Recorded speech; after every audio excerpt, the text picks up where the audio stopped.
Haud Yer Wheesht. Welcome to Haud Yer Wheesht, the podcast where we do anything but Haud Yer Wheesht. My name is Shaun, and today I am joined with Mosco. Hello. And Erin. Hi. This week's podcast, we will be talking about anxiety. Now, I have not prepared a single thing, so this could be a car crash, but we'll make it work. Because it's something I think we're all quite passionate about, right? Yeah. Yes.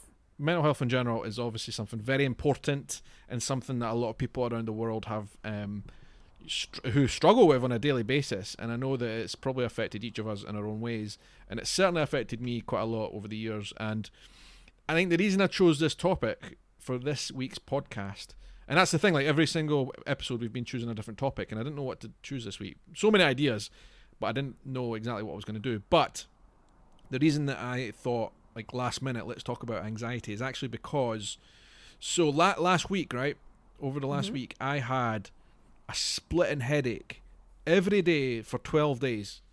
And it boiled down to the fact that I started to realise, actually, I'm not feeling very good at work. I'm feeling a bit stressed.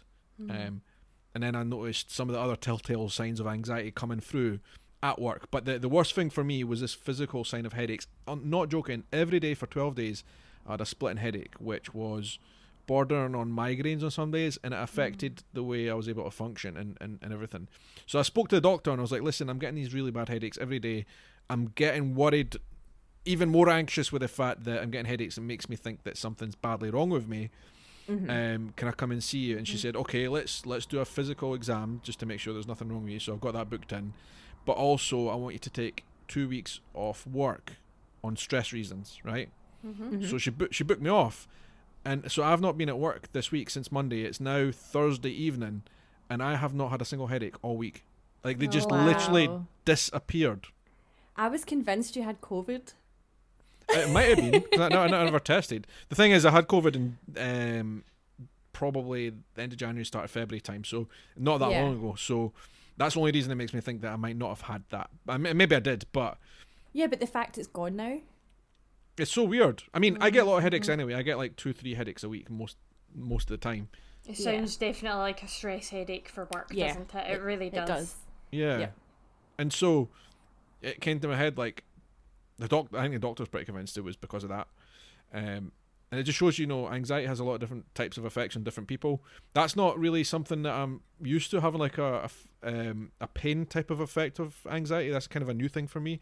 And it might just be the very specific type of stress that I'm going through. But anyway, I thought I would use this episode so we can kind of talk about it. And I've always found when I've made videos about this in the past, because I've made a few videos about anxiety on my YouTube channel, that I get so many really deep, heartfelt comments said they needed to see this today.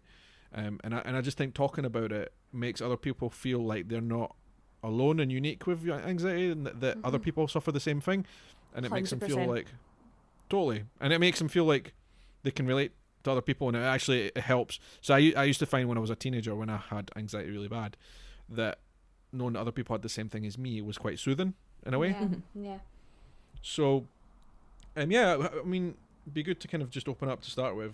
Like, you got is it right for me to say that both you guys have had anxiety through your lives as well at different times? God, yeah. Oh, yeah. Yeah. Massively. I have a question for the two of you, actually, is when did you first... When was your first symptoms of anxiety? When did you first have it? Sorry, that's not funny. Yeah, it is, because you laughed. Your mom. Go on then, Erin. When I came out the womb, mate. It's brilliant. Honestly, I'm not even joking. Like, I was a strange kid. Like, this is a common theme throughout my life. I'm anxious, but I'm also really confident sometimes as well. It makes no sense. It just sort of comes and goes. Like, in groups, I can be really, really confident, and I sort of kind of come out my shell, but other times I don't, and I get really shy. Or when I meet new people, I get really shy. But then when I come out my shell, I'm really confident. So it just makes no sense. But I was the same as a child. Like, I loved public speaking as a child, which, Jesus Christ, I don't know what happened. And I used to like read stories out in front of the class and all that, like I mentioned before.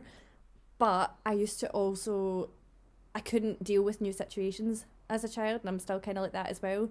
I can fake it very well these days, which I can go into later, but as a child I used to just cry whenever I was in a new situation, and I couldn't stay at people's houses unless I knew them really well, because I would just cry and want to go home. School trips and stuff where you had to stay over, I would cry. And I also started noticing, like, which could be another topic as well, OCD symptoms when I was a very young child. And that's like, my OCD was 10 times worse as a child. So I don't know if that was like related to anxiety or what triggered that, but it's just, it's been a thing throughout my entire life, which is mad. What about yous? On you go, Tammy. So my mum was actually the one that told me about the earliest attack that I had. Apparently I was 7. My attacks, when they happen, get so severe that my muscles lock. Oh, wow. So like I like actually can't, like, my body doesn't get enough oxygen into the muscles. And for anybody out there that knows, like, has experienced this, you know, the whole breathing into a paper bag, that's where that comes from. You're trying to recycle the oxygen back into your lungs. That's meant to help. So I had to do that as a child. I was one of those people with the paper bags.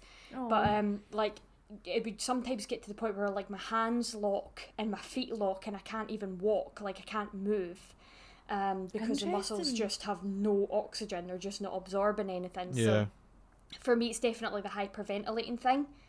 And my earliest attack was when I was 7 years old, which I don't remember, but my mum does. But I do remember having it. It for me got really prominent when I started, like, obviously going through puberty and stuff, like the early ages of that. So I was like about 11. Hormones, man. Really bad. Yeah. So that was when it was like really, really bad. And that, I don't think what helped around about that time was the transition into high school.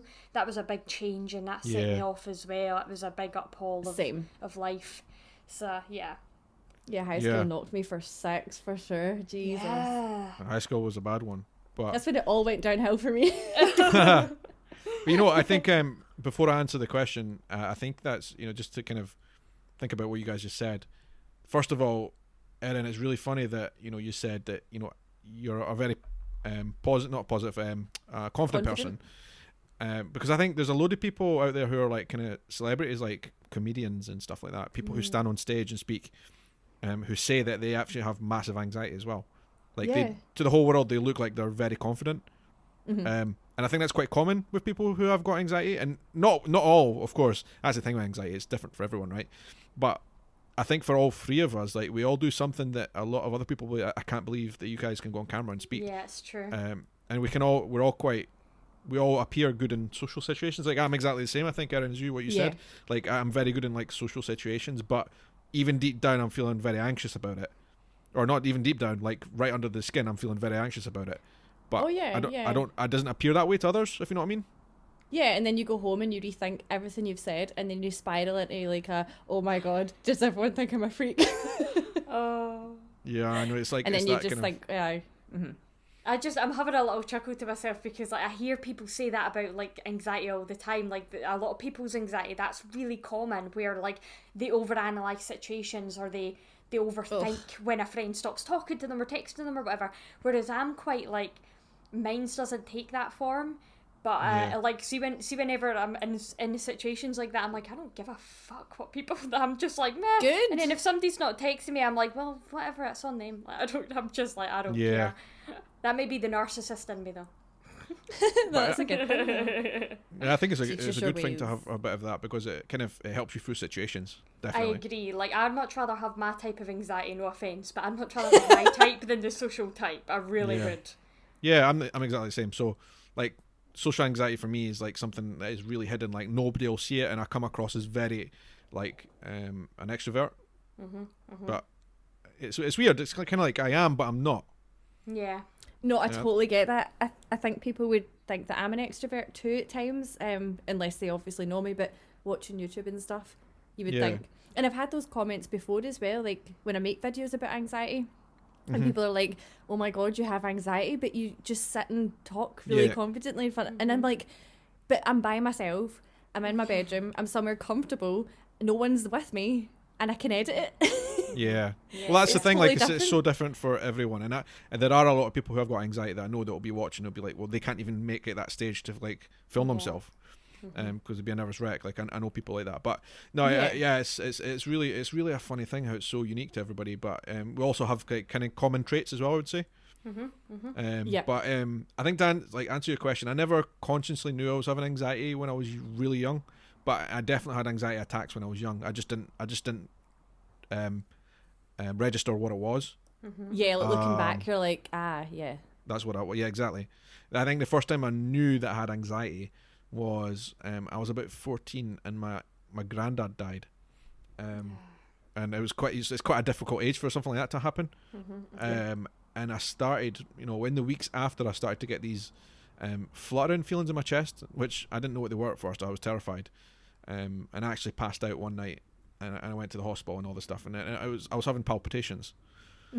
Again, palpitations is another subject where like people have all different types of palpitations, like racing heartbeat, which I've had as well. But for me, it's more like a kind of quite a quick fluttering feeling in the chest, and actually, it's something that's quite normal. Like, most people have them, but they don't feel them. But people who have anxiety tend to be more in touch with their body physically. So like you tend to, especially like, so basically for me, I think health anxiety is quite a big one. So I'm quite in touch with my body. Like, I can feel when something's not right, or at least I think when something's not right, and it's often not the case. No, so I totally get that. Kind of feel the heartbeat, if you know what I mean. Like, it's always something that's kind of preyed on my mind. And so when I was 14 and after my granddad died, I had these kind of severe panic attacks afterwards, following getting these kind of weird fluttery chest feelings, which were palpitations, and I didn't know what they were, and I thought I was dying, basically. Well, that would be really scary. Like, if anybody's had a palpitation, they'll know that you shouldn't ever feel your heart. You know what I mean? Yeah, like exactly. So no wonder you were freaking out. Yeah, and I probably went through about 4 or 5 years of having them really badly, and then when I got them, it would trigger like a massive panic attack, and I thought I was dying. And what happens is it's just a vicious cycle. So you get them, and then you get anxious, and then you get more of them because you're anxious, and then your heart starts racing, and then you can't breathe, and then you think you're dying, basically. I know, especially if you have health anxiety. Like, I get palpitations quite often, and I had them last night as well, and I get them, it feels like your heart's in your chest. And it makes me cough, like in your throat. I cough when I get palpitations because it feels exactly like it's going. But no, I get them quite often, but they don't. I didn't feel anxious. I don't think, but maybe I did. I don't know, subconsciously. But I do get them quite often because my anxiety isn't really health related. Yeah. It doesn't really affect me like that. But if I had health anxiety like you, then it would be a huge thing. So Must be quite scary. For me, it's like. So I get pretty much exactly the same as what you just said, Erin. But I think nowadays, like in my late 20s to 30s, I still get them, probably less frequently, but it doesn't trigger in me anymore. Like, I know what they are. Oh, that's good. I know what they are, and they kind of just go away. Like, I know that it's not going to kill me, basically, because when probably in my early 20s and teenage years, when I had these anxiety attacks following these palpitations, I would sometimes, probably maybe 4 or 5 times in total, I would say I ended up in A&E because I thought I was dying. Wow. But it is, you would though, because it is a really weird feeling. Yeah. And and every time I got checked out by the doctors, I got sent to heart specialists and stuff, and they all said there's nothing wrong, you're fine. And so I've been able to process that nowadays and like kind of come to terms with that, so it doesn't trigger me as much anymore. I still have anxiety, like it's all I think it's always going to be there, but it's like not as bad. It's not as bad, and I can recognize the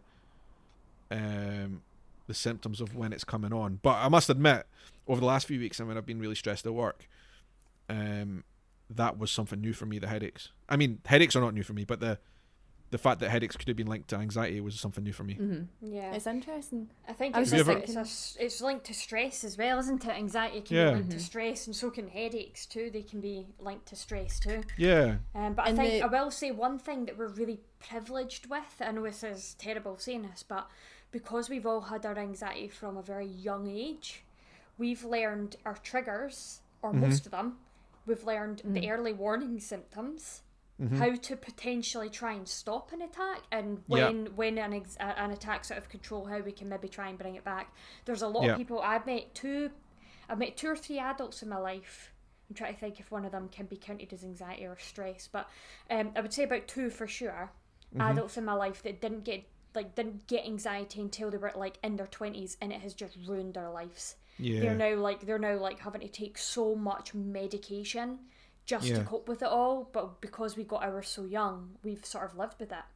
We've had like I think it's it's almost like you train for it. You do. Like we had decades of being a teenager and training, knowing that we had it, and it's like, I think with experience of having it over many years, you can eventually recognize the symptoms, and you can recognize that you're going to be okay. Yeah, it's not new, so you're not like, oh, this is really weird. How am I going to deal with this? You just like for me, it just is like this is my life. Yeah. And I probably should see about it. I always think that, like, I'd love to do therapy. Yeah. NHS waiting times are crazy, so I just haven't. But I keep meaning to do it, and I'm like, why don't I just bloody do it? And then I'm like, should I go privately? But then that's expensive as well, and you have to get that. Because I do want to get some sort of, what do you call it? Like a consultation, a diagnosis, like someone to, what do you call that? A referral.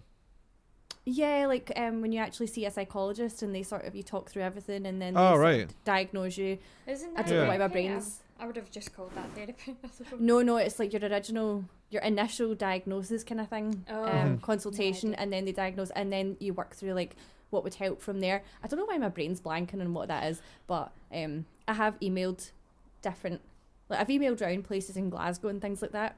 Yeah. But they're so expensive. They're so expensive. This is the thing. Like, I feel like the NHS. I love the NHS. I think it's brilliant. Yeah. But I think in terms of mental health, it can be a bit of a challenge. Like, it's difficult to get seen for mental health problems in the NHS.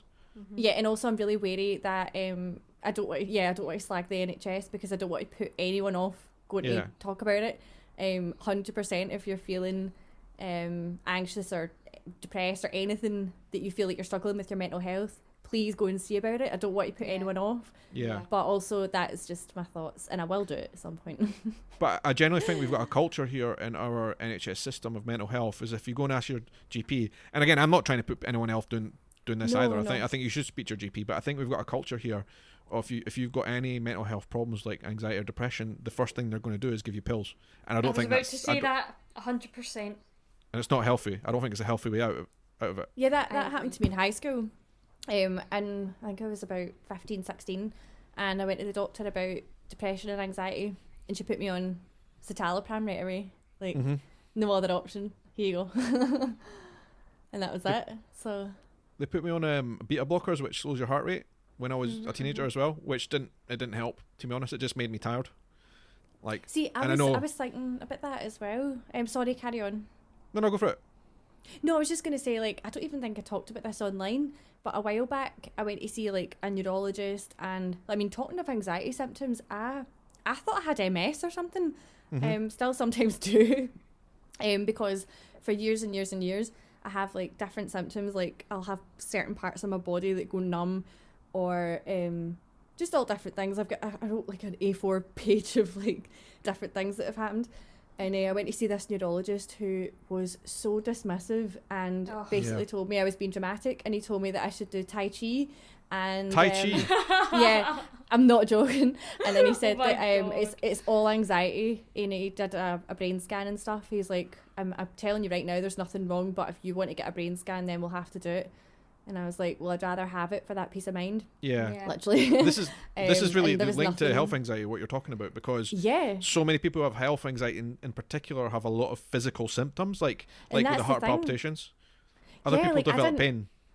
Yeah, I didn't realise like anxiety could manifest itself like that, and I definitely still think something's up, but I think it could be related to something else. But also at the same time, a lot of the symptoms that I spoke to him about, I think were anxiety related. I think he was right, but I didn't take it well. I was like crying and all that. He sent me off to get my bloods done, and I was in the nurse like But here's the thing though, right, with that situation, I've been in that same situation, and the problem for me with that is, yes, he's probably right, the doctor's right, that the anxiety is causing these physical symptoms, but if it would make you feel better and reduce your anxiety to get it checked out and find out, is that not worth doing? Yeah. Exactly. Like, don't make it worse. There was a student there especially sitting as well. on NHS, because it's free. Yeah. Like this student was sitting there looking so uncomfortable because I was just sitting sobbing. And she was like, oh God. And I think I could tell she was also thinking like, this guy's a knob. Yeah, and that doesn't sound like a good experience. I mean, that's the thing. The NHS, I love it, but for anxiety in particular, I think it's quite stretch. And the thing is, like, if he was sure it was anxiety, then he should have, like I said, either did the test to help you relax from it, or give you a good referral for somebody who could speak about it properly, like a professional mental health worker. Yeah, how can you be that sure? I don't understand. Yeah. But yeah, he said you should try beta blockers. I was like, yeah, maybe. But that, that it's just bizarre. Like this kind of physical side of anxiety, it does manifest itself in these physical ways, like heart palpitations is a physical thing, or these headaches that I had in the last couple of weeks is a physical. That, like I said, that's a new one for me. But it's all pointing to the fact that, and it can't be a coincidence that the first day that I was off work this week, on sickness because of stress, my headaches went away when I've had them for literally 2 weeks. Isn't that wild? It's mental. I mean, it makes sense, but it's also wild. Yeah. I mean, your body can make you do lots of different things. Like, obviously, people who think they're having a heart attack can develop all the pains and all the rest of it, or lots of different things like that. But that doesn't mean the doctor should dismiss it. I was going to say, it's a bit like when somebody starts talking about lice or nits and you start scratching your head. Yes, exactly. The mind's a powerful thing. Here we go. The mind is a powerful thing. Yeah, don't think about a purple elephant. What did you just think about? Exactly. Purple elephant, yeah. Purple elephant. Yeah. Doesn't help with the fact that the audio timeline on my screen is purple. But yeah. One thing I wanted to ask you guys, which is, again, is very unique for everyone, right? But for me, I have always had anxiety, but have never ever had depression. I know that's different for everybody. I know there's a lot of people who've had both, but for me, it feels like in my specific case, anxiety and depression are like the polar opposites of a mental health problem. Like, I never feel like the depression down, sad, ever. I'm always like very like up and happy and positive and energy, and I like to stay there. And actually, my anxiety steps in usually when I'm quiet and I'm not active. I remember you saying that. That's mad. Like, I don't like my mind not to be occupied. So, for example, like, I usually get the anxiety when it's nighttime and it's dark and it's quiet, right? But I never feel depressed. For me, it's like an opposite. It's like an opposite mental health problem. Like, I don't know if that makes sense what I'm saying. Yeah. And obviously, I'm not a mental health expert, so I can't really say that. But I don't know. Have you guys ever had both symptoms, or do you feel like it's opposite ends of the spectrum as well? I don't think it's opposite, because I don't know. I think with me, my anxiety can often like trigger depression, or like vice versa. I don't know. It's sort of, a lot of them do, like a lot of what am I trying to say? A lot of depression and anxiety are hand in hand, with people. But like, so I wouldn't say they were opposites, but I totally get your point of view. Like, I get what you're saying. But yeah, there's so many. But I think there's so many different kinds of mental health things. Like, obviously, like, there's bipolar, there's BPD, there's it's just crazy. There's so many different things, and there's mania. There's so it's like, I feel like a lot of times I have all these different things, and it's just up and down all the time. So that's why I was like, oh, it'd be good to get like an actual. But the thing is, I'm very good at masking it. Like, I can go about my day-to-day life as if nothing's wrong, and a lot of people just would not have a clue. But I have to talk about it, so it's those closest to me. That feels like almost like you have developed a way of not so, I don't want to say suppress it, but coping with it, and like being able, because like when you have, I think when a lot of people have like deep anxiety, sometimes they can't leave the house, they can't do anything. So I think the fact that you can like kind of hide it and make everything seem alright is almost like. I think it's because I have to for work. I've got no choice. Like, my job involves me being enthusiastic and like. Yeah. So I've got to do it. Like that week off, I think I had a week off there with COVID, and I just decompressed, but I also just like my body sort of shuts down when I'm feeling depressed or anxious, and it just completely, like, it's as if. It's actually wild. See, when you think about it, I've kind of figured out that that's my body's coping mechanism. So I completely shut down, and I don't have any emotion, and I'm like a robot. That's all I can describe it. I just call it robot mode activated because that's just how it is. There's all different sorts of, like, I get dissociation a lot, but also like I was often like wondering, is it depersonalization? But it is literally just emotional shutdown. It's an emotional shutdown, and that's a way of coping with mental health situations and different things. It's because I looked into it quite a lot, and I was like, oh, but also emotional shutdowns are a symptom of so many different mental health disorders that it's like, God knows, honestly. Throw a dart at the that one. That's why I feel like we need to, like, it would be good to talk to someone. I feel like I really would like to do it, but again, the problem is, I think through the NHS is probably unlikely, but to do it privately is very expensive. Also, if my parents are listening to this, I'm absolutely fine. Well, that's genuinely. The thing, like, I think the fact that we can talk about this means that we've all three, like, doesn't mean it's gone away and we still have it, but we've all experienced it, and we've all kind of come out the other side a wee bit stronger. Yeah, there's like nothing to worry about. I just have periods where I'm like really down or like anxious or whatever, but then I'm fine. So it's like sort of up and down, I guess. But there's nothing to worry about. Yeah. And, that was convincing. No, I promise. How about you, Mosco? What do you think about the mix of anxiety and depression? Because I know there will be a lot of people listening who have had both. But I have had both at one point, but I don't necessarily think they were correlating because I got the anxiety when I was very young. Yeah. But the depression came when I was about 17, I would say, 17, 18. There was just a lot of stuff happening in my life at the time. But I don't remember having increased anxiety at the time that I had depression. Yeah. I think with my depression, I just completely shut down. It was like what Erin was talking about. It's like I was diagnosed with emotional exhaustion. And that was the sort of form that my depression took, that not being able to get out of bed, just like, what's the point? You know, what is the point? But actually, even with that, like with any severe mental health, you can actually, like you're saying, Shaun, today about the headaches, you can impact your body. And I'd actually started to like really get crippling stomach aches, and just feeling nauseated, and it was horrible. And I remember my mum had something similar when she got depression, and she started actually shutting down her own digestive system. Like, she just started shutting everything down, and then a doctor came out, our family doctor, who was called Dr. Steele, came out, and she's dealt with like all of us, our whole family. She's retired now, but she dealt with the whole family since like my mum was a tiny tot. And I remember her shouting at her in that bedroom. She came out and she was like, "You're doing this to yourself, blah blah blah blah blah." But that's just because she knows that's how my mum deals with, like, she knew that there was no other way to get through to my mum other than to do that. And so my mum, after that, like, started learning all about like positive thinking, creative visualization, the law of attraction, all of that kind of stuff. And that was when she started to completely shift her mindset and rewire her brain. That.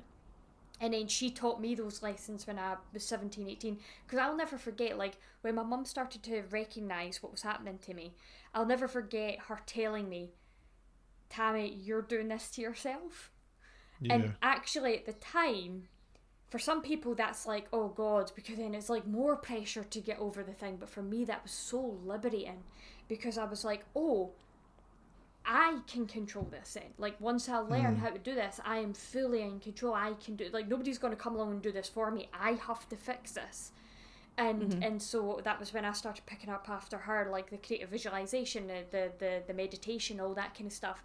And like, it did not happen overnight. You're not going to do one meditation session and then feel like great. That's not how it works. You have to completely, like, you're talking neurological pathways that you've built from a certain way of thinking probably your whole life, and has been fed to you by media. And like, see, when you consume things, like, you realise just how negative everything around you is. Yeah. And then you have to break down all those neurological pathways, and you have to reform them in a completely different way, and that takes years. So that's not an overnight thing. That is years of reprogramming your brain to think a particular way. So I started a long journey, and I started it probably when I was about 18. And I would say I didn't actually come out of it fully until I was about 22, 23. That was when I was fully out of it. But I would say, having learned all those lessons and been through all that, I now can see when I'm slipping. Like, there was a period over COVID where I could feel myself slipping again. Yeah. And I was putting weight on, and I was just in a really shit place. And I think I did the video, actually, my subscribers might remember I did a video where I was like, it's not okay, and it was just me bursting into tears pretty much on, and that was when I was like, I wasn't quite back in depression, but I could feel myself teetering on the end of it, and I was like, right, it's time to fix myself, like it's time to reprogram the brain again, because I've obviously let it go too far the opposite direction. But once you learn those lessons, you'll keep them with you for the rest of your life. And I genuinely think programming how your brain works should be taught at school. Definitely. It's good how you can pinpoint when you're starting to feel like that, though. And when to start making those wee changes again. Sometimes it can come a bit too late, though. Like, sometimes you can feel a wee bit like, oh, I wish I'd caught this a bit earlier. But sometimes you don't want to catch it early. Like, it's very easy to be sad. Like, to wake up and just be sad, that's easy. That's the easy choice to make. And do you know what's hard? Waking up and being like, I'm going to get out of bed today.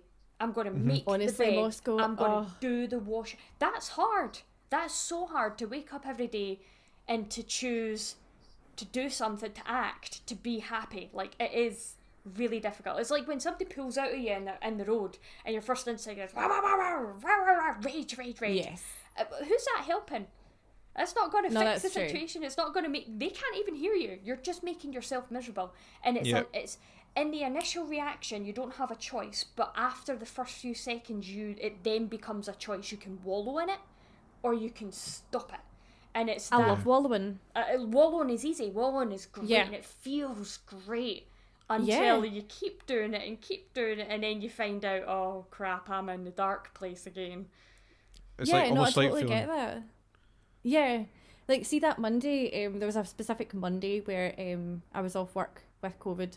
No. Sorry, this was before COVID. This was when I was actually just off work. And I was on holiday. And I came back from my birthday weekend and I was just on this total downer. And I don't know what happened, but that was the lowest I've been in a long, long time. And I don't like get worried when this happens, because I'm always like, well, I know that I'm going to be fine in a couple of days. So it's not going to be like a permanent thing. But at the time I was just like, oh my God, what is the point? I couldn't move. My body was so heavy. I had no energy. I just sat on my couch. I'm not even joking, all day. And I can't remember the last time I did that. I always do something when I'm in, and I just sat on the couch, didn't move, just sat like a robot the entire day and stared at the telly. And I was like, this is ridiculous. And then the next day, I was the same when I woke up, just felt so sluggish and ugh. And my friend was like, get out of the house immediately, like do it. Good. And I was like, no, you're right, yeah, you're right. So I went a drive, and that's when I went to Benmore Botanic Garden, and I felt so much better, like instantly. Even driving to music through like the countryside, I was like, oh, thank God I did that. Music. Because I'd just been sitting, oh, it was amazing. And then I went out and walked, just little steps. Like, I didn't go a big hill walk or anything, but I was like, I'm going to leave the house. I'm going to take a drive. Don't have to get out of the car, but I'm going to take a drive. And then I'm like, oh, I'll get out of the car. I'll go a walk. Fresh air. That's amazing. Felt amazing. And then the next day I felt a little bit better, and then I was fine. So it's amazing the power of nature as well, I think. Yeah, I love wallowing. But nature's amazing. But yeah, typical Pisces, just like sit and wallow and cry and like, oh, my life is so hard. One thing it would be good to kind of compare experiences of with you guys is, for me, when I was a teenager especially, something for me which was worse than the anxiety itself was the fact that nobody understood me or could relate to me. And actually, at home, for example, my parents, and I don't blame them for anything, but they were actually at the point of getting frustrated with me quite a lot, and would actually shout at me when I would have my anxiety attacks, because they didn't understand it. They didn't think it was real. They thought it was all in my head. And so I went through years of, like, and not just my parents, like, I'm talking a lot of adults that I met. I think especially at that time, and mental health wasn't something that anybody talked about. But like, I felt like I had nobody to talk to. And actually, the internet wasn't in its early days, but we never really had the same connection on the internet with how we do now, with like meeting people from around the world. I used to play computer games and stuff when, like, live and speak to other people like that, and that was a really good escape for me. But the worst feeling was that I had nobody to relate to. And actually nowadays I feel like if you go on YouTube or if you go on Instagram and type in anxiety, you're going to find a million other people who've got the same problems as you, and they're going to give you tips. But I never had that when I was a kid, and also nobody understood me. The doctors never understood me. They never helped. They made it worse by getting frustrated with me, and that was actually worse than the anxiety symptoms for me. And I just want to know, like, when you were a teenager, when you were going through this, did you find, was it similar for you, or were you quite supported? For me, it was 100% exactly the same. When it first started, it was like, oh, okay, so you're not feeling very well, you're not going to eat your dinner, that, you know what I mean, that's fine. And then it kept happening, and then it started getting worse. And my mum is not the most empathetic person on the planet. And she... I love my mum to bits. Like, I probably like slander her quite a bit, but like I do love my mum to bits. She has her moments, but I love her to bits, right? Yeah, I get that. But she was just like, I think she was frustrated because she didn't know how to help me. You know what I mean? Like, she didn't know. Yeah. None of us knew what it was. She couldn't help me. She was like, I don't know what this is. So she took to shouting at me. She thought that would make things better. Yeah. So that exactly I the same got for that. me. Yes. Exactly the same. That is now where my exploding head syndrome comes from. You know, like we were talking about in the last episode, where like when I'm trying to get to sleep and I'm in that half awake, half out of it, I can hear my mum shouting, and it comes from that time in my life. I almost feel like at the time I felt like the adults in my life were thinking that I was using it as an excuse not to get on with my life or do homework or do whatever. Like they thought I was making excuses, and that was more frustrating than anything. Like people thought I was like not faking it, but like I think they just didn't understand it. Yeah. And we didn't have the internet. You're right. Like we didn't have any resources like that. You know what I mean? Like YouTube came out when I was like 16 or something. You know what I mean? So it was hard. It was hard. Moscow, same exact kind of experience for me with your mum. My mum was a shouter as well, and it was just a case of like me being an angsty teenager, and I probably deserved like a lot of the, you know, I'd start arguments and stuff and like just be a typical like annoying teenager. But yeah, that didn't help, and I definitely still get the Erin in my head when I'm like sleeping and stuff.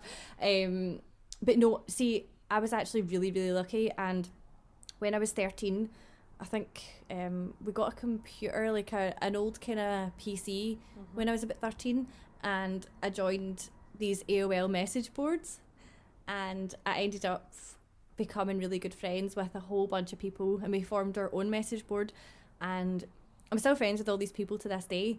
And like back then, that's where I used to go to with all my problems, and they all we'd all talk about our mental health and stuff like that. We're going to show our age here. Also, We're going to show our ages here by talking about some of the platforms we used to use. Oh yeah, and like I had a live journal back then as well. So, and I still have my live journal. Did any of you guys use MSN Messenger? Oh yeah. Oh god, did we use MSN? Did we use it? Did we use MSN? That was a whole thing for me when I was growing up. Oh, Amy said that was amazing. Bomb. Remember, you could like send nudges and dancing pigs and everything. Yes. You could knock on somebody's screen. Do you know what I used to love? I used to love like you could play bowls. Lining up all the animations and then nudging somebody so it would bring it up on their screen, and they'd have to sit through like 16 animations. Or like you'd sign in and out, in and out, in and out, so that someone you wanted to notice you would notice you, and then you had links in your name and stuff. Yeah. No, it's but like this was before MSN. Like I would use AOL, and I would write in my live journal, and I'd write about my depression and write about my anxiety and all the crap that was going on in my life. I would always write it out, and then to this day, that's a coping mechanism for me. I write out everything. Everything. That's amazing. It's funny how you mentioned stomach problems, because it made me think about how every single time, like if I even just hear of something nerve-wracking happening, or if something nerve-wracking, I immediately need to go to the toilet, and it's just like stomach every time. turns. Yeah, like when I used to date, horrible. And like I remember I had a week leading up to this date with this guy, and I'd met him before, and he was nice. And honestly, I couldn't stop running to the toilet that whole week. Just like, oh my god, I had the runs, man. It was awful. I remember one specific occasion, Erin, when I think we were all getting together for a YouTube event or something. Oh, the panel. God. The panel. Was this when we first met? We've spoken about this, haven't we? Yes. Where we all met and you kept running to the bathroom, Erin. That was actually because I was drinking so much water that I just like I couldn't stop peeing because I downed, like I think I just needed something to do with my hands. Yeah, but so I remember like drinking. The first time you went to the toilet was to change your clothes, and then I think But I remember thinking like you obviously, I know you said you were really nervous and everything, but you were really good, and like, you came across really great, and everybody loved it. See, I find that so weird because I remember at the time thinking, oh my god, this is horrendous. But it just shows I must be quite good at masking it, which I do in my everyday life. Yeah. But that's the thing, right? I think I can get away with it, but I tremble, and that's the issue. Like, I had an interview recently, and because of COVID, I had to do it on Microsoft Teams, and I was like, do you know that the only thing that I'm glad about is the fact they won't be able to see me trembling. And whereas if it was in person, I'd be sitting like, you know, vibrating. Yeah, honestly, like, my hands like shake something awful. It's mad. And I definitely think can't, it's. Sorry. No. I definitely think that's a skill that we all have learned, like to not just mask it, but also like survive and get through situations that we need to get through. That's the one thing I wish that I'd be able to mask, but I can't. I just shake. The whole body shakes. And I wish it wouldn't do that, because I'm like, God, you're cramping my style, man. But I definitely know that, like, while we're talking about, we can do all these things, like, you know, getting up on a stage and speak and making videos and, like, go out in public situations and all the rest of it. There's a lot of people I know for a fact who have anxiety who literally can't leave home. Like, and I often think to myself, like, how, like, I don't know if I've never been that, like that in that situation, but, I don't know, maybe us talking about this could like help some people. I hope so. I think it will. Like, even just hearing like a similar experience helps me. So for sure, yeah, it's like a comfort that you're not alone, right? Yeah, no, exactly. No, I was thinking of other triggers there while I was having my pee, and I was thinking about how like OCD related, right? That's a whole other kettle of fish, right? We could talk about that all day, but see, if I know I'm going to be in a situation that's going to trigger my OCD, that also triggers my anxiety. Okay. So, for example, I recently stayed in a wee cottage in the middle of nowhere for my birthday, and before I went there, the whole like week leading up to it, I was like, right, I'm going to need to bring sponges, wipes, all that stuff to like clean the place down before. And I'm sitting thinking, like, there's 4 of us. I'm going to need to make sure everyone washes their hands when we go in, and then make sure they wash all like the bowls and stuff, and like they don't do this and don't do that. And it's like, you don't want to be a burden on people. You don't want to be like, can you like not do this, or can you do this when we arrive? But it got to the point where like, well, not got to the point, but before I even went, my friends were all so good, and they all like were like, all right, let's clean the place down before. They didn't make it weird.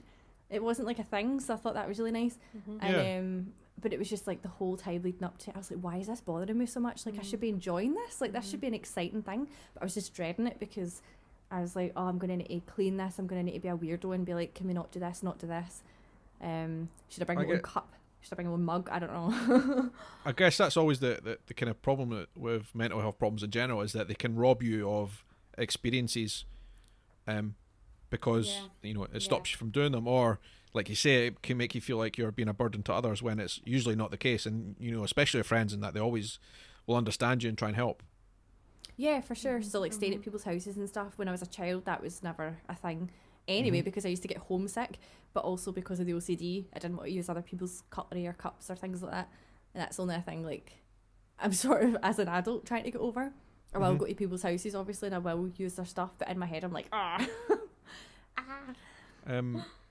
yeah, no, I think this has been such a good chat for me. Like, I kind of, like, as we're talking through things, I feel like I wish that we knew each other when we were teenagers and going through this.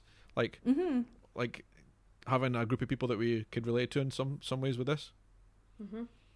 Yeah. When was the last time you both felt properly anxious? I take it, obviously, Shaun, yours was recently. Yeah, the weird thing about that one is, though, it's not the same type of anxious that I would class as my typical anxiety problem. It was more stress, so before that, wasn't it? Yeah, I'd say it's more stress. Yeah, that's the thing. So my typical anxiety problem, the health anxiety, I've had that under control for years now, like probably 5-8 years. I know it still sits there under the surface, but I can recognize it and I can hit it on the head immediately. But this thing that I had with work recently with the headaches and stuff, I don't. It's not the same. It's like different, but it was definitely like stress related, I would say. So I think, Mosco, you're right there. Stress, it's different. So like before that, what was your most recent sort of episode, if you will?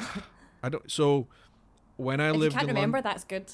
it was a long time ago now, but I've had definite periods recently in the last 2 or 3 years when I haven't been able to sleep at night, and I always reach for my phone at night when I'm feeling like that, and scroll on Twitter. And I actually, a lot of people say don't do that, but it does help me to distract, because like I said to you guys, I feel anxious when it's silent and it's dark, and my thoughts spiral.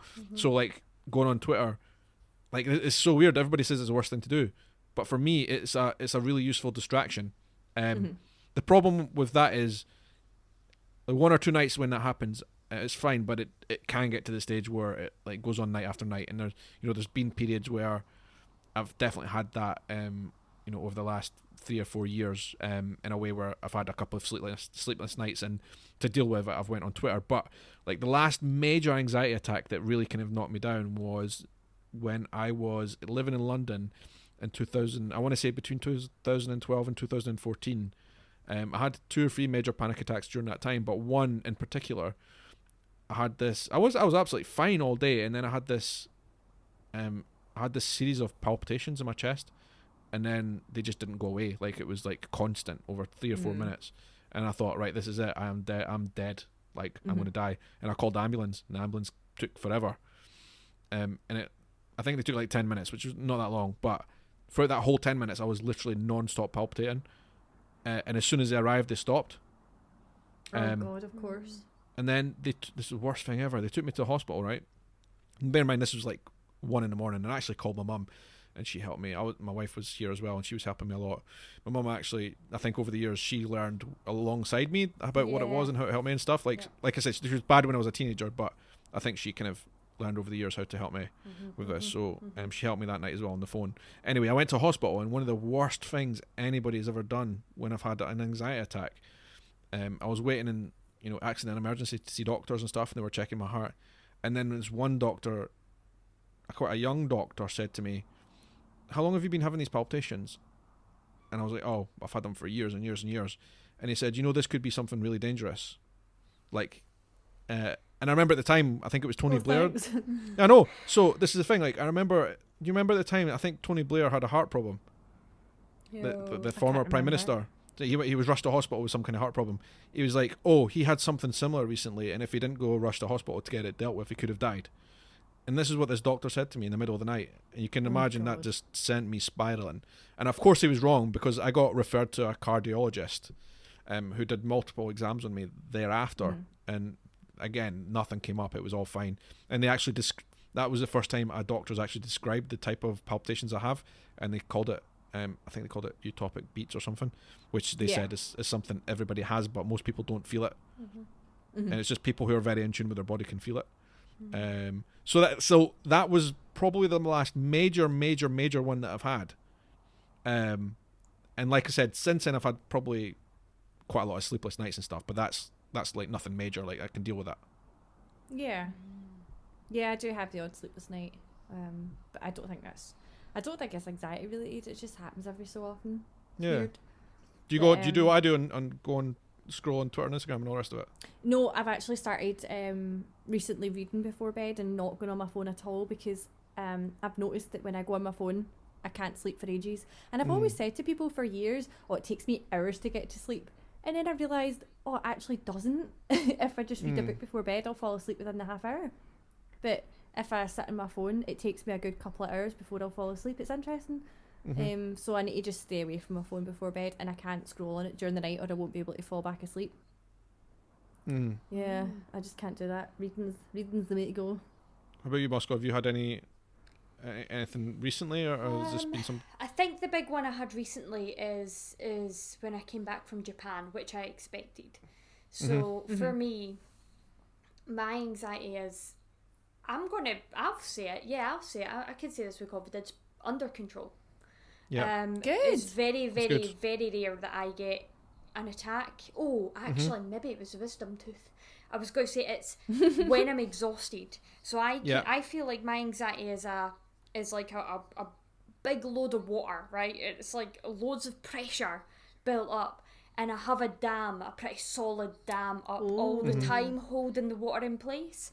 But the minute I get physically exhausted, that is when that dam starts to crumble and crack. And for me, the 2 times that I can think of recently where I've had anxiety attacks was when my wisdom tooth came through and started shredding the back of my mouth. I couldn't sleep. And unfortunately, that was also the week that something big was launching at work. So I was literally working Monday through to Friday, Saturday, Sunday, Monday through to Friday again that week. Nope. So it was like, 14, is that 14 days in a row without a day off? I can't remember. Yeah. I'm not very good with math, but yeah, it was a long time. And for about 2 to 3 almost of those nights, I had no sleep because this tooth was killing me. And because of COVID, nobody was accepting patients and everything. And then eventually, it was one of those nights I just had like a full-blown anxiety attack. And I called my dentist. Thankfully, I've got dentist insurance through my work. I took that out a while back. Called them up, burst down in tears on the phone, and then the lassie called me back after like 45 minutes, and she was like, look, I can get you an appointment in Bathgate in like 30 minutes if you can make it. And I was like, I'm going. Wow. So I told my manager, and she was like, get yourself to it, like, we'll cover. So I went straight to the appointment, and he yanked it out there and then. I was like, oh, thank God. But the other time was when I came back, because that was like 2 or 3 sleepless nights. That's when that dam breaks. Like, I physically am so exhausted that I can't keep the anxiety back. And for Japan, when I came back, like, I knew that it was going to happen, like travel anxiety, just because like I think my travel time with Japan, by the time I came back from Japan and got to my house, it was like, well, by the time I got to my mum's car, it was about 32 hours awake at that point. And it was because traveling's awful, and I can never sleep on a plane. So, but I knew that I just kept telling myself, like, even when I arrived in London, I was like, I just need to get on the flight and I'll be fine. Like, I just kept telling myself this stuff because I could feel it. I could feel like the dam had all the cracks in it, and I was just barely holding it back. And I was like, I just need to get on the plane. And then when I was on the plane to Edinburgh, I was like, I just need to get to Edinburgh. I just need to touch down. 50 minutes and I'll be there. And then when I got there, I was like, I just need to get out to my mum. I just need to get... She was picking me up. I was like, I just need to get to my mum, and then it'll be fine. And then when I got to my mum in the car, like, she took one look at me. She knows now. Like, she knows everything.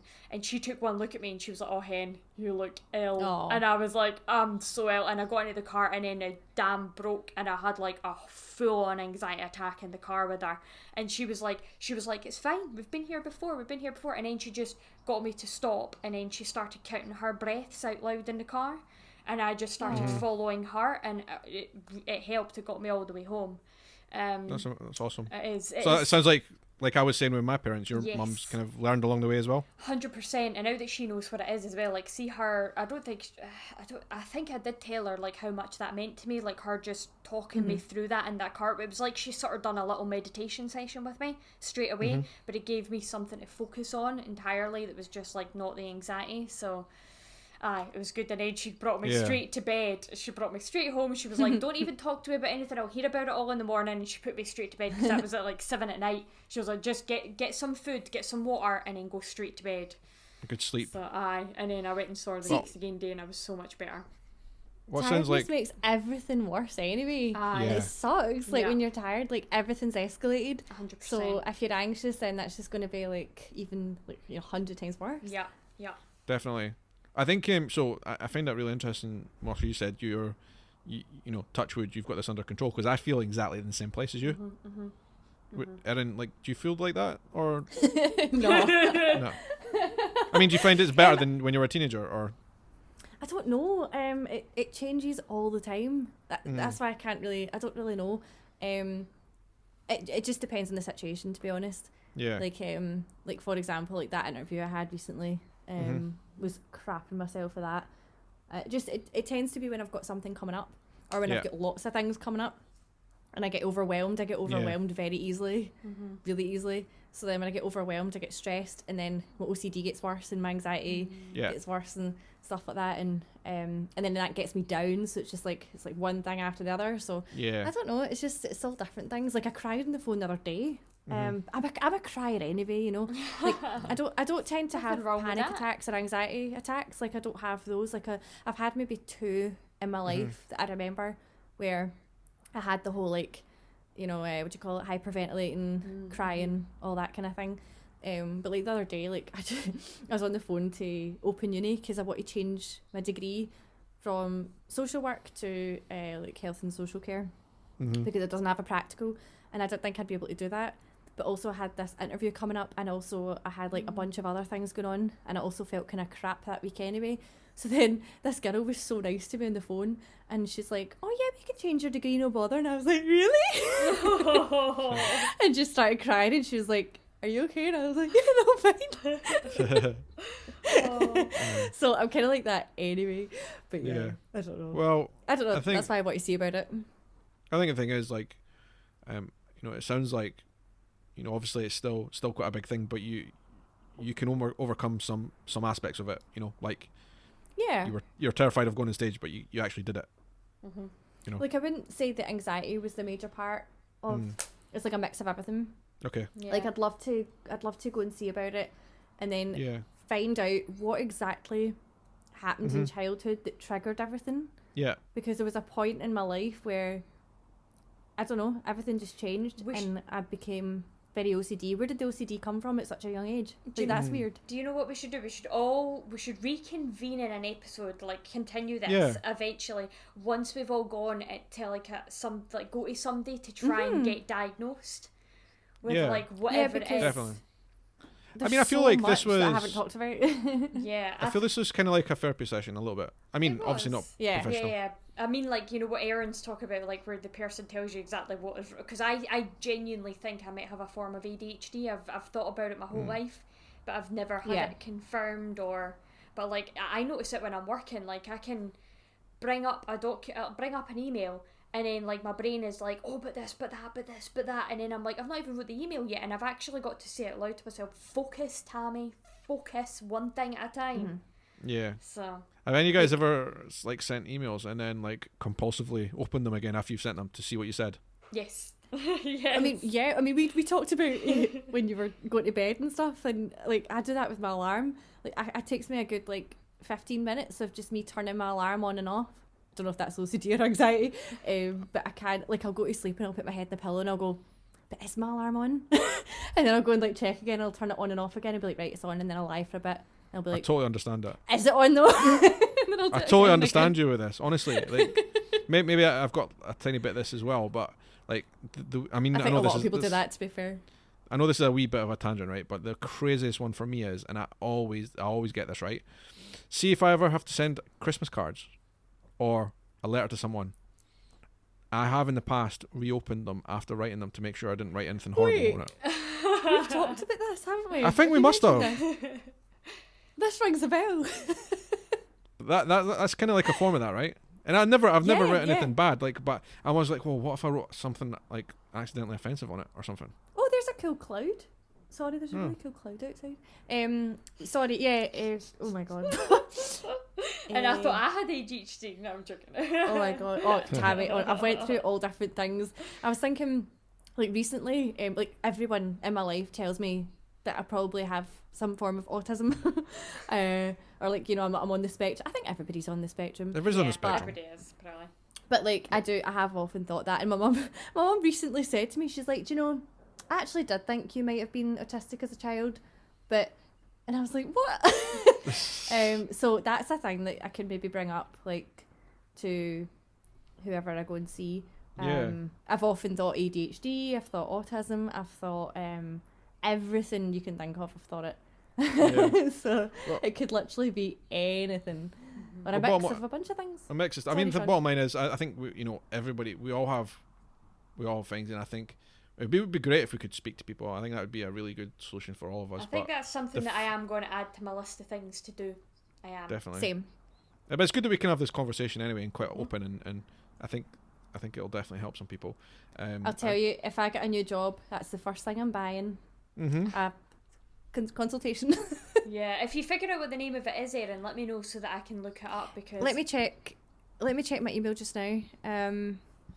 I've got it here. Bear with me. There it is. So, yeah, it's just an assessment, idiot.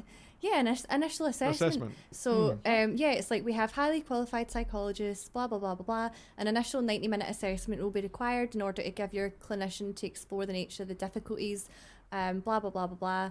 And then it was like clinical psychologists, fees are from 120 to 130 for an hour, but the initial assessment might be 1.5 to 2 hours. That isn't terrible. So it's like, I just definitely, that's not a thing. Yeah. But a few others that I emailed were like 160, and it's like, I don't even know if these are like the best ones to go to. It's just like, I was just emailing random ones. So I don't even know if they're like recommended, you know, so I'll need to look into it a bit more. I was just doing it out of curiosity for price ranges. But yeah, they give you an assessment and then they decide like, it could be this, and this is the approach we should take. I just had a really that's what I bizarre like memory about assessments. A really, really weird memory. I'm not sure if I dreamed it, but I'm pretty sure I did not dream this. So, when I was a kid, and I'm talking like 10, 11, 12-year-old, something like that, I remember at school, teachers and probably my parents as well were worried about me, and they sent me to somewhere, like a mental health specialist.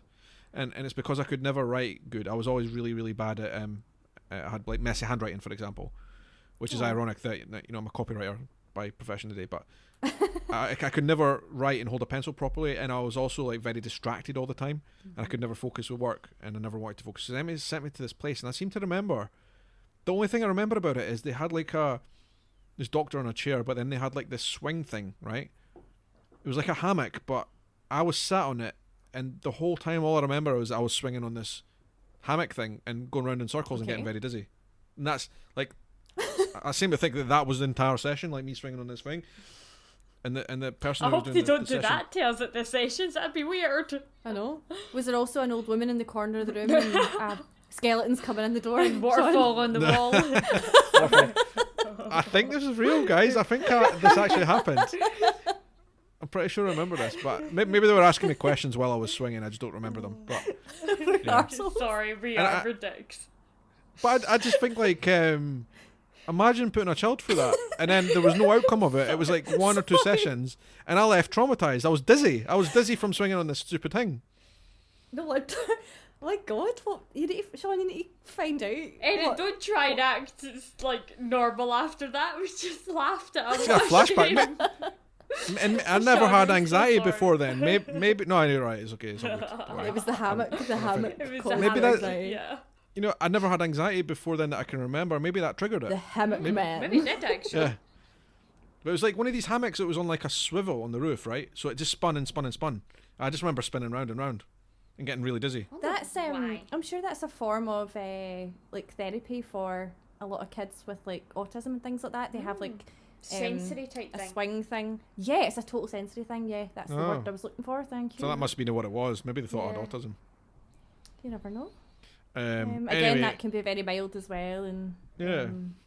We're all on the you never know. spectrum. Yeah. Oh yeah, for sure. But anyway, that was a massive tangent. I'm sorry about that. That was a whole tangerine. Yeah, I mean, there's a couple of comments that came through. Sorry. That was a whole tangent. Tangerine hammock. Yeah, it sounds really I love dark. that. Like, I should write like Well done. some kind of screenplay about that whole episode. Shit. Just didn't expect to, like, it's just the way you went about it. You're like, It's a I had this hammock. memory. It might have been a dream when I was on this hammock swinging about a room. But It was a great setup. It was very good, Sean. it was like something that was out of my mind entirely until we had this conversation. Yeah. You've That maybe is- we buried just- it somewhere deep because it has You've impacted repressed you. it. This is a form of therapy for Yeah. you. We've just Yeah. found a repressed memory. Can we do Exactly. that? And I need to everyone find out laughed where at this him for OCD it, came Erin. from. What all horrible good. people. We're horrible friends. No, it's all good. No, it's all good. I know. It's fine. Literally on mental health podcast, and we're like, It's all good. It's funny. It was a funny memory, and actually, I think this is a memory that's come back to me a few times over the years. But I don't know why it came back now. I think it's just because we're talking about like assessments and stuff. maybe Anyway, we all need to get hypnotized. yeah, that's the thing. Imagine all the memories that will come back that we just thought were gone forever. Just There- all these hammock memories. All these hammock memories. Yeah, I mean, I hope it was all like legit, like nothing weird going on. Anyway, I'm sure I'd remember Sure. if it was anything worse than that. But I remember it was a woman, and she was just, I think she had like a clipboard, so she was probably asking me questions. But I just left Probably. very feeling sick with dizziness. That is mad. Interesting. There's a should couple of Google comments it. came through, and I think it'd be good to read them out before we shut off. Yeah. So, and I think, to be honest, we've probably answered a lot of this stuff already because we've talked a lot in this session so far. So the first one is from Lucas. Actually, no, Lucas. He is from Brazil. He lives in Edinburgh. He said, how do you guys manage anxiety, or even better, how do you know you're experiencing anxiety and then take action towards it, and what helps for you? I feel like we've talked a lot about this in this episode already. Yeah, I think we have, yeah. But I don't know if we went into detail about like how we deal with it. Well, you did, Tammy. No, we did. Because like for you, Tammy, you did like the breathing and the positive thinking. Yeah, that definitely that, also and helps prevent them as well. But I would say if I've caught one and I'm in it, then for me actually cleaning, I know, to get something to get rid of the adrenaline. If the adrenaline is pumping around your system, if you're somebody out there that gets the adrenaline type of anxiety and your heart starts racing, the best thing to do is try and get that out your system first by going for a walk, a jog, or doing something like cleaning or something Nature. that's using like your muscles, because Yeah. that will help. And then it's easier to meditate. If you just try and meditate straight away, it can be very difficult. You want to get into that adrenaline first. Definitely. I think for me, like, I know that I don't like being in silence and alone, or in darkness. Can't relate. Especially. Yeah. So I prefer to like go on Twitter or something, like just to keep a distraction. God, I love silence and being alone.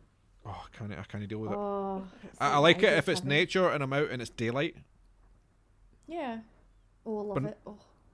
Could you sit in the darkness alone, like just your own thoughts? That's what I'm doing right now. Oh my It's the God, sun yeah. is set and I'm like, well, I'm not by my own thoughts right now, but I am sitting in the dark room. 100%. I just love it. And like, for me, like, I write everything down obviously, and I talk about it with my friends. My friends are really good. We all talk about everything, so that's my coping mechanisms. And exercise, if I'm getting that adrenaline rush. Although if the bowels aren't working very well, then the exercise isn't the best idea. True. Unless you're exercising close to the bathroom, you could be cleaning the bathroom. That's true, or if you're on a hammock. Yeah. So I got a comment from someone which actually is a really... I just got that. I got that like 10 seconds later. Sorry. That's like a traumatic childhood memory. Jeez, I can't believe that just came back. Sorry, I keep bringing it up. I should write that It's down like so the I'd like it. chateau, It's always isn't it? Oh, and I remember it was. I'm pretty sure it was in an old creepy building in Edinburgh as well. So it was like. What? Okay, that. Yeah, I mean it was a mental health facility, definitely. All right. And these tend to be old creepy buildings, and I think like, you know how they have like the insane asylums that are always creepy buildings that we've got around Scotland. Bangor? Yeah, like that. But like I think like all these places in the 90s and before were like that. Yeah. So somebody said on Twitter, which is a fair point, because I asked anybody to talk about things about anxiety, and they said, "Do you want?" Dr. Captain James said, "You want me to share a story about anxiety? Do you honestly know how anxious this would make me?" That's a fair point. It's not for everyone to share. We're not like making people share their stories. It's only if people are comfortable sharing their stories. Obviously, if you're not comfortable, then don't share a story. Yeah, exactly. That's the thing. It's open to everyone. Just give me a sec. I'm just reading one here. There's a very long one. I haven't checked, so this is interesting. I mean, again, so Stephen R, he sends a comment describing his anxiety, and sometimes he says, while driving, he even has to pull over and stop so he can get a grip. And he lives in a fast-paced country. We have to be assertive and obnoxious to get anywhere. And again, he asks, what are the ways and things to do to help calm down and avoid anxiety? Again, I think we've covered a lot of that. And hopefully anybody who sent that type of comment in will benefit from some of the things we said. And again, as well, I would encourage people to go and talk about it and go and see about it. Yeah, sure. Yeah, please go. For sure. Because that's the thing, Stuff in none of silence. us are mental health professionals, and we can just share our experiences, which will help people, but we can't give advice.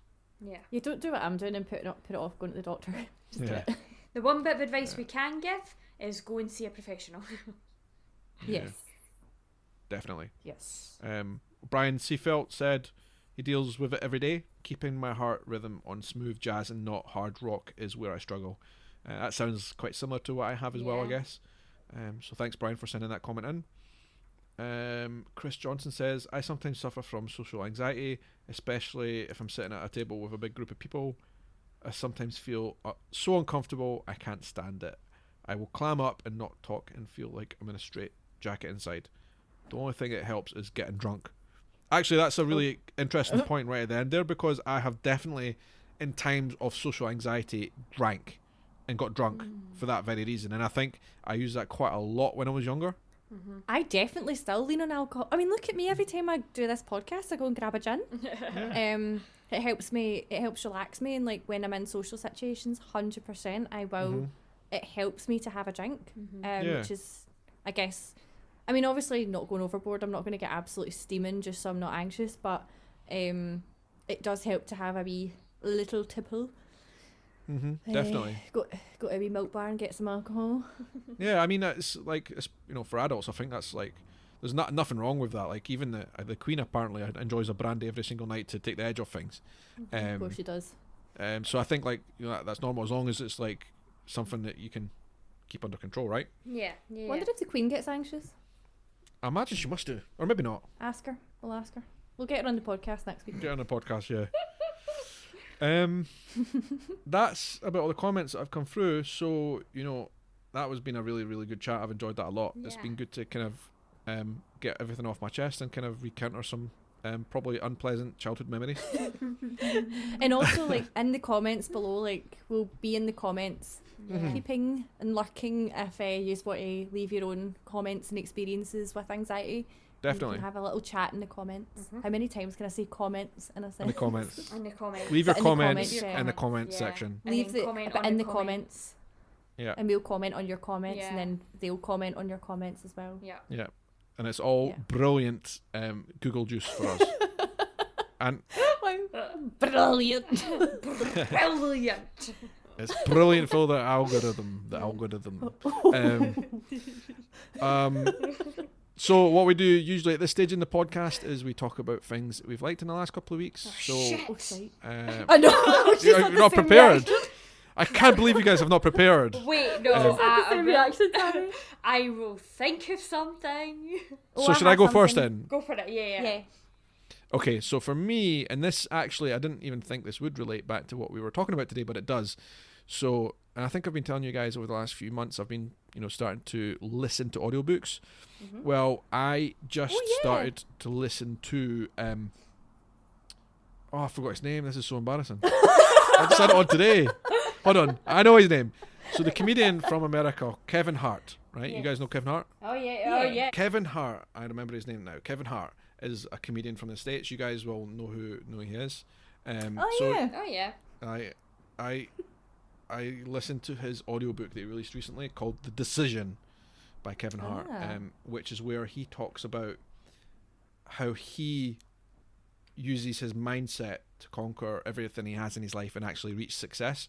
So the strapline is overcoming today's BS for tomorrow's success, and it's basically a mental boot camp. And he actually talks a lot about the stuff that we've been talking about, and you know, it's all about his experience. It's not like some kind of wishy-washy inspirational quote type of book. It's basically him saying, these are the things I've used all my life to keep my mental health in check and to be performing at the highest levels I can, and they'll probably work for you as well. And I think, you know, a lot of the things he says in the book are really practical, and I've really enjoyed it. And actually, I already feel pretty inspired and ready to go after listening to it. You can't read it; it's only audiobook and it's only on Audible. But I've really enjoyed it. He's obviously a very funny guy, and this is a serious matter. But I recommend it basically. Sounds good. That's brilliant. It's a wee bit laddish, to be honest, but he's that type of comedian. Yeah. I watched a TV show with him not that long ago. I can't remember the name of it, but it was like he was playing himself, I think, and it was like his brother, and there was a murder. I can't really remember, but it was on Netflix. Yeah. He's done quite a few movies recently as well. Must be good for you to get into audiobooks, so Sean, because you say you hate silence in this episode, and actually that could be something good to put on. Because I listen to audiobooks all the time. I have them on when I'm like cooking dinner or cleaning up. Yeah. They're good. That's the thing, like I struggle, so I feel too silent when I'm reading books. And I think that's one of the things that's always put me off. And now I've been able to listen to them. It's like a whole new experience.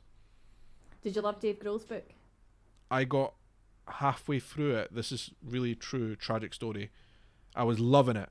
Absolutely loving it. And the last thing I heard on the audiobook before I stopped listening to it was when he started talking about his best friend. Hart. Who... Because he talks a lot about Kurt's death, and then he talks a lot about is how close he is with Taylor and all that. Yeah, Taylor. So he talked a lot in the book about, how Taylor is his best friend, and has been for years. Mm-hmm. And then, that's basically last week when I was driving home from London, I was listening to it, and I stopped just after he talked about that. And obviously after he heard his death, I'm struggling to go back to it now. Like, yeah, I love the that's book. I sad. love it. I was loving it, but I'm feeling so sad about the whole thing. Like, even listening to Foo Fighters on the radio now is like kind of difficult. Yeah. That's what I thought about when I heard the news. I was just thinking of like reading that book and then reading about Dave and Kurt and how badly he took that and like stuff like that. So I think this will be even worse for him because he knew Kurt for only like 3 or 4 years, apparently. Taylor was his BFF. Whereas Taylor, they've been together for 15, 20 years now. Anyway, Yeah. It's very sad. Yeah. So, do you want me yes? to go or Moscow? Do you want to go? No, go for it, Erin. I think I have a couple. Like I got a couple of plants recently that I'm in love with.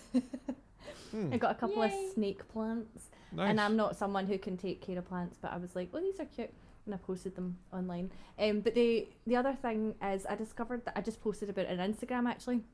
I discovered this guy on YouTube called My Mate George, and if anyone has any family members that have dementia, or if they work in the same job that I work in with dementia, then My Mate George is a really good YouTube channel for music. Okay. And he does a lot of live streams and things like that, and his tea time sing-alongs and stuff like that. So we've been watching a lot of him, and he has this live stream with 2 other guys, and one of them plays a saxophone and one of them plays guitar and harmonica and all that, and they're so good together. And I was like, I just love it. I put That's it on amazing. every like twice a week with this woman, and she loves it. She like walks up to the telly and all that and starts talking to them. It's amazing. So yes, they're my recommendations of the week. Cool. That sounds awesome. Let me check that Oh, out. they're brilliant. So talented. So many talented people in the world. I feel like when you see people can do that, like, wow, these people are amazing. Like, can play instruments, just for example. That's so Anyway. good. I know I bought a harmonica just so I could be like, I saw that on your David. TikTok. yeah, I'm rubbish. I'll get there, don't you worry. We want a full serenade on Right, this podcast in the future. It just reminds I me tried of to learn what Jurassic like Park. Taylor Tomlinson said about like, drunk driving. Is there a thing called sad driving, and the test is just to breathe and inhale in a harmonica. It's like, it's like, that's so good. Anyway, sorry. Yes. Go for it, Moscow. Oh God, right, okay, mine, because I have to be the geek of the group. Probably somewhat inappropriate, but I don't care because it has made me laugh so much this week. I have actually been reading a fan fiction, and it is a Link. So for any Breath of the Wild players, any Zelda players, it is a Link and Zelda fan fiction, and it is called The Calamity of Link's Cargo Shorts. And it is by somebody called Zelda's Eyebrows. And honestly, if that doesn't tell you everything you need to know, the fan fiction itself it's very 18 plus, but it's so funny. It is so funny. It basically just starts off with her just hating on the fact that he's got zippable cargo shorts. And then it just escalates from there. But it's very funny. There's some brilliant one-liners. She compares him at one point. What is it she says? She says something like meeting the personification of a screensaver. I'm like, it's just brilliant. It's such a great way to describe such a boring person. Anyway, yes. I love how you're like, oh God, I need to be the geek of the group, and I've just finished talking about how I tried to learn Jurassic Park and the harmonica. True. That's true. That is true. That is true. That is true. I'm like, mate, it's not going to get that much worse. It can't possibly. I really want to hear that. So I think you need to come back on the Yes. podcast in future and do Jurassic Park theme tune for us. Please do. Oh God, it's when I get to the high notes it sounds tragic, but I'll try. Cool. Well, Erin, sorry. It's like yeah, because you know how that horrible it's like the Jurassic Park theme tune, but on like the flute, and it's like really bad. It's like the clarinet or something. I can't remember. Oh, It's yeah, like yeah, that. yeah. The TikTok trend. It's like that, but a little more folky. you could go viral with that. I'll try. All right. Well, this has been an amazing chat. Thank you very much, Erin Yeah. and Moscow, for sharing everything. Anytime. Like, I've Enjoyed that. really enjoyed it, and it's really, it's benefited me having this conversation. I'm glad. So, yeah, thanks again, and we will do this again in a fortnight. And anybody listening, please subscribe to the YouTube channel and also comment. Leave your comments in the YouTube channel.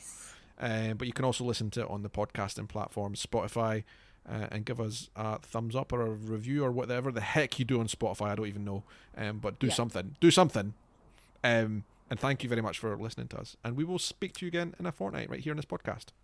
It's time for us to Haud Yer Wheesht. Yes. Time for us to Haud Yer Wheesht. All right. See you again. Bye. Bye. Bye. That was fun.